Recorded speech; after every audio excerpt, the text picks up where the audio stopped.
শুভ দুপুর বন্ধুরা, তোমরা সবাই কেমন আছো? আশা করছি ভালো আছো। তো দেখো, আমি আজকে আমার দুপুরের মেনু নিয়ে চলে এসেছি।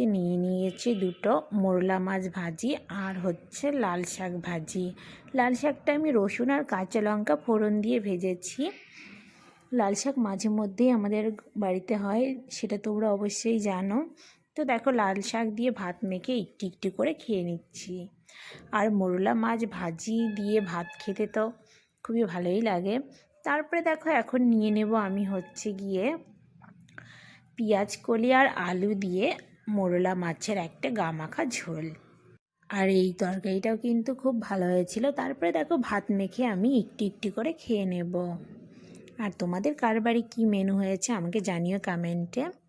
তারপরে দেখো, লেবুর রস দিয়ে আবারও একটু ভাত মেখে অল্প অল্প করে খেয়ে নিচ্ছি।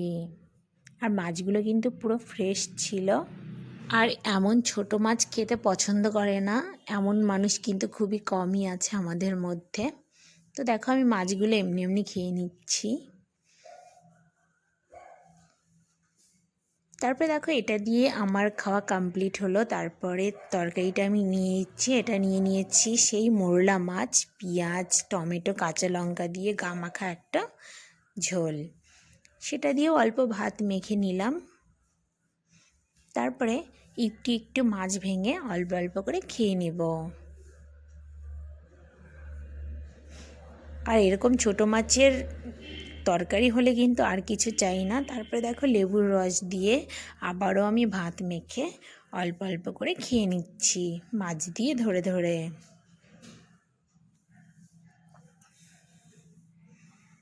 তারপরে দেখো, আমি আরেকটা মাছের ঝোল নিয়ে নিচ্ছি। এটা হচ্ছে আলু ফুলকপি দিয়ে চায়না পুঁটি মাছের একটা ঝোল। আসলে মাছ 2-3 রকমের খেতে একদমই ইচ্ছা করে না, তবু কি করা যাবে, বাড়িতে আসলে তো খেতেই হবে, তাই না?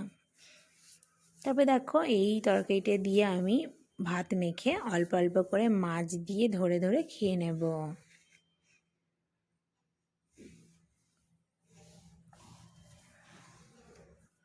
তারপর একটু লেবুর রস দিয়ে আবারও ভাত মেখে নিচ্ছি। আর ফুলকপির তরকারি আমার ভালোই লাগে খেতে। তারপরে দেখো, আবারও আমি খেয়ে নিচ্ছি। আজকের মতো মিনি ব্লগ